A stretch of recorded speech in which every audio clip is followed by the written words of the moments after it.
여러분 안녕하십니까? NWN 내외방송 뉴스를 시작하겠습니다. 먼저 오늘의 주요 뉴스입니다.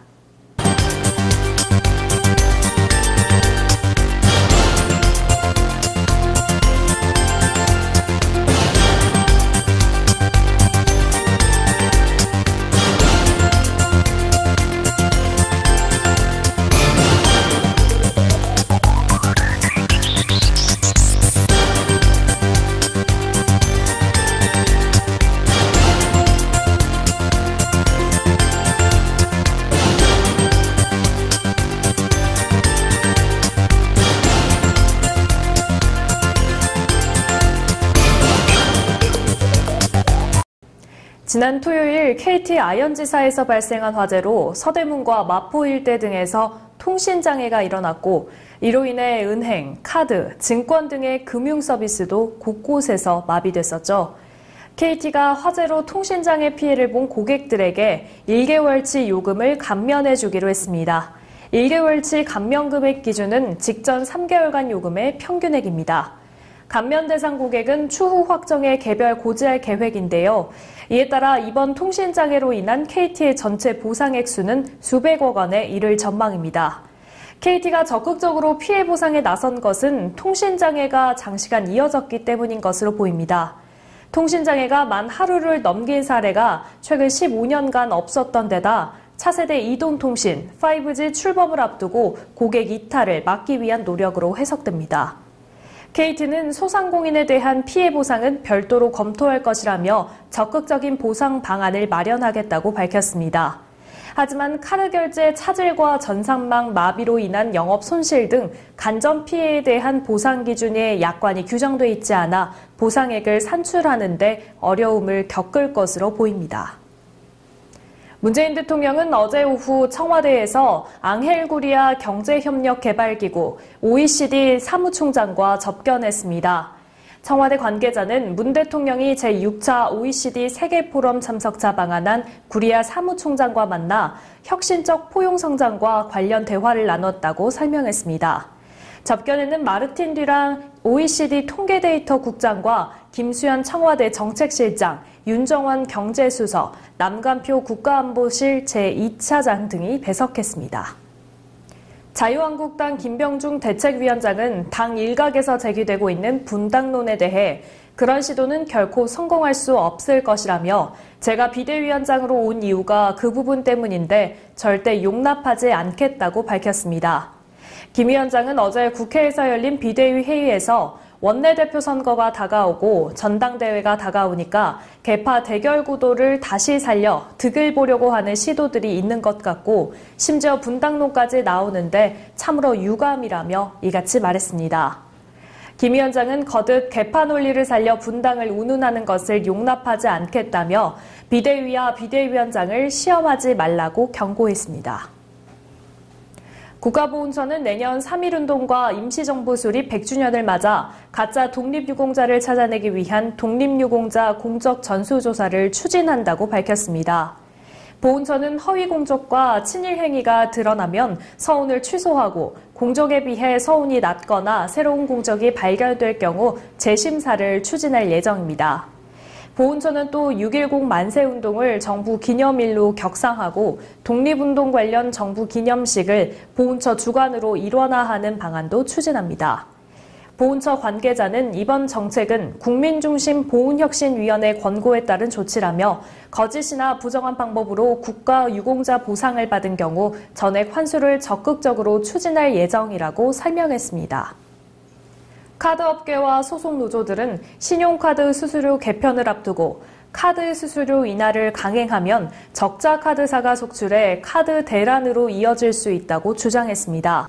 전국 사무금융서비스 노동조합 등은 이번 금융위원회의 카드 수수료 개편안에 대해 카드업계가 추가로 수수료를 인하할 여력이 없고 대형 가맹점의 수수료 인상에 대한 부분은 받아들여지지 않는다고 밝혔습니다. 또 카드 수수료 인하 작업이 진행되면서 카드업계의 구조조정이 시작된 만큼 카드 수수료 개편안이 시행되면 카드계 노동자들은 대량 실업위기에 직면할 것이라고 말했습니다. 직장 내 성희롱 피해를 입은 직원이 극단적 선택을 했더라도 사망에 대한 배상 책임까지 가해 동료와 직장이 물을 수 없다는 법원 판단이 나왔습니다. 서울고법 민사 36부는 지자체 공무원 A씨의 유족이 동료 직원과 지자체를 상대로 낸 손해배상 청구 소송에서 원심과 같이 성희롱 발언에 대한 배상 책임만 인정해 3천여만 원을 배상하라고 판결했습니다. 재판부는 동료들의 성희롱 발언으로 A씨가 정신적 고통을 입었음이 명백하나 자살에 이를 수 있다고 예견할 정도는 아니라고 판단했습니다. 도널드 트럼프 미국 대통령은 현지 시간으로 25일 트위터에 유가가 떨어져서 아주 좋다, 고마워요 트럼프 대통령이라며 자신에게 감사한다는 글을 올렸습니다. 그러면서 유가 하락은 대규모 감세와 같고 우리 경제에 좋은 뉴스이고 인플레이션 하락이라고 적은 뒤 연방준비제도는 듣고 있나고 덧붙였습니다. 연방준비제도의 금리 인상에 불만을 가졌던 트럼프 대통령이 유가 하락과 물가를 언급하며 연준을 다시 압박한 것으로 파악됩니다. 경복궁 서문인 영추문이 1975년 복원 이후 43년 만에 전면 개방됩니다. 이로써 경복궁은 남쪽 정문인 광화문, 북문인 신무문, 동쪽 국립민속박물관 출입구를 포함해 사방으로 드나들 수 있게 됐습니다. 문화재청은 내달 6일 오전 11시 국회 문화체육관광위원회 위원, 지자체 관계자를 초청해 영추문 개방 기념 행사를 열고 관람객 출입을 허용한다고 26일 밝혔습니다. 경복궁 관리소 관계자는 영추문 복원 이후 한시적으로 퇴장객에 한해 통행을 허락한 적은 있으나 입장까지 허용하기는 처음이라고 말했습니다. 프로축구 K리그의 살아있는 전설, 이동국이 40대가 되는 내년에도 그라운드를 누빕니다. 이동국의 소속팀인 전북 현대는 내년 시즌에도 이동국이 팀에 필요하다라고 판단했다며 특히 존중의 의미를 더해야 한다는 판단으로 후임 감독 선임에 앞서 재계약을 체결했다고 설명했습니다. 이동국은 지난 1998년 포항 스틸러스에서 프로 데뷔한 뒤 잉글랜드 프로축구 프리미어 리그를 거쳐 2008년 K리그로 복귀했습니다. 이후 2009년부터 전북에서 뛰고 있습니다. 이동국은 녹슬지 않은 기량으로 꾸준히 맹활약을 펼치고 있는데요. 총 255골로 K리그 통산 최대 득점 기록을 보유하고 있습니다. 다가오는 12월 1일 토요일 구리시청 강당에서 2018년도 대한민국 인성영화제 시상식이 개최됩니다. 조직위원장인 영화배우 이순재, 평생교육 콘텐츠 협회 대회장 이병철은 인성교육이 바로 서는 그날을 위해 영화제에 출품을 해주신 모든 분들이 함께 행복한 세상을 만들어 갈 거라 믿으며 성원에 감사드린다고 말했습니다. 대회장 이병철은 2017년에 이어 대한민국 인성영화제가 성공적으로 열릴 것이라고 믿는다고 덧붙였습니다. 제4회 인성영화제는 대한민국 인성페스티벌 조직위원회가 주최하고 사단법인 평생교육 콘텐츠 협회, 인성뉴스가 주관한 행사로 구리시와 교육부 등 많은 기관의 후원으로 개최됩니다. 한편 학교폭력 예방과 바른 인성교육을 위한 인성페스티벌 2018년도 작품 공모는 8월 13일부터 9월 26일까지 이뤄졌습니다. NW 내외 방송 카메라에 대회장 이병철의 인터뷰 내용을 담았습니다. 화면으로 만나보시죠. 안녕하십니까. 대한민국 인성영화제 대회장 이병철입니다.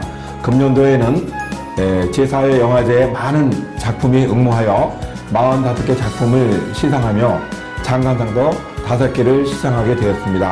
학교폭력 예방과 올바른 인성교육을 위해 학생들이 참여로 만들어가는 영화제는 해를 거듭할수록 좋은 작품들이 발굴되고 있습니다.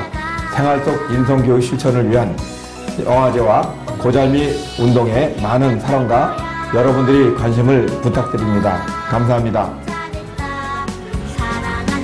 네, 강추위와 미세먼지가 번갈아가며 기승을 부리고 있습니다. 이런 시기에는 무엇보다 면역력을 높이는 것이 중요합니다. 내복이나 목도리로 체온을 1도만 올려도 면역력 상승에 상당한 도움이 된다고 하니까요. 옷차림을 든든히 해보시는 게 좋겠습니다. 오늘 뉴스 여기서 마치겠습니다. 시청해주신 여러분 고맙습니다.